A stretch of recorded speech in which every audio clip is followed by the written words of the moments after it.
Kita beralih ke informasi yang pertama, pemirsa. Penegakan hukum di Indonesia tentu tidak tebang pilih.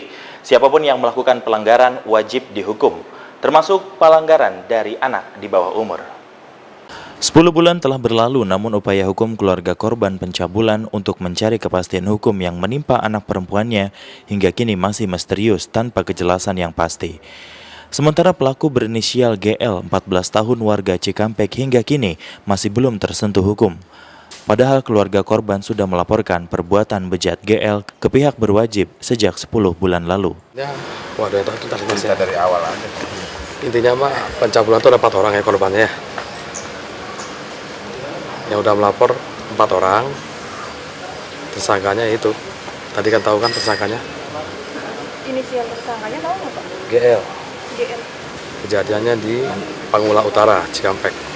Berdasarkan informasi, perbuatan GL tidak hanya dilakukan kepada putrinya, tetapi juga dilakukan terhadap 3 anak perempuan di bawah umur lainnya. Hal itu dikemukakan Ansori, salah satu orang tua korban tindak asusila GL. Putrinya telah menjadi korban nafsu bejat GL sehingga merusak masa depan anaknya berinisial G yang baru berusia 7 tahun. Dikatakan Ansori, pelaku seringkali melakukan tindak asusila kepada anak-anak di bawah umur dengan modus korban selalu diajak bermain ke rumah pelaku. Terungkapnya perbuatan bejat pelaku bermula ketika anaknya sering mengeluh merasakan sakit setelah buang air kecil. Keluhan itu mengakibatkan keluarga curiga, selanjutnya melakukan pemeriksaan ke dokter dan hasilnya cukup mengagetkan. Setelah mengetahui anaknya sering mengeluh karena sakit setelah buang air kecil, membuat keluarga curiga dan segera melakukan visum.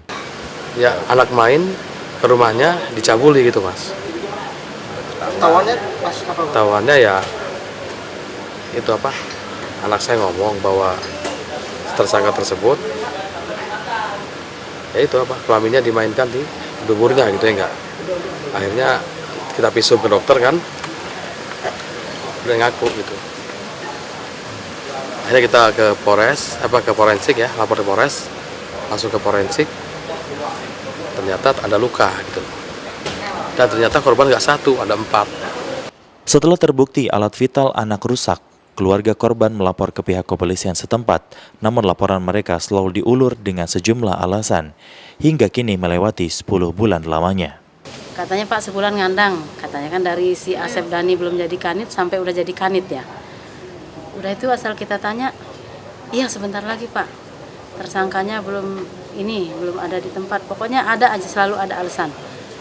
Begitu saya udah waktu itu datengin lagi, saya mau ngadep ke Polres kan ya, pengen tahu hasil perkembangannya, dihalang-halangin oleh Propam.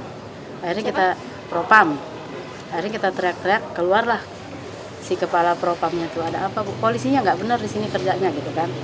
Nah, polisi yang mana Bu yang benar? Ya di sini, di Polres ini gitu.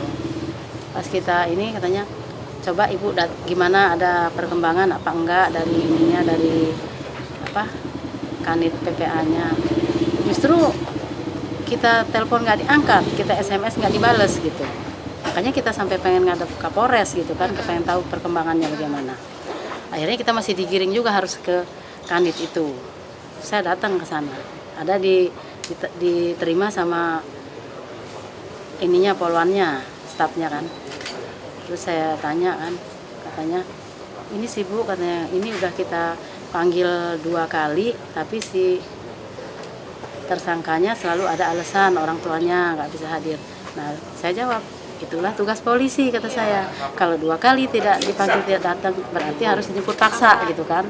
Sejauh ini sudah 4 keluarga yang melaporkan kasus asusila yang dilakukan GL, diantaranya N 10 tahun, W 10 tahun, G 7 tahun, dan K 7 tahun.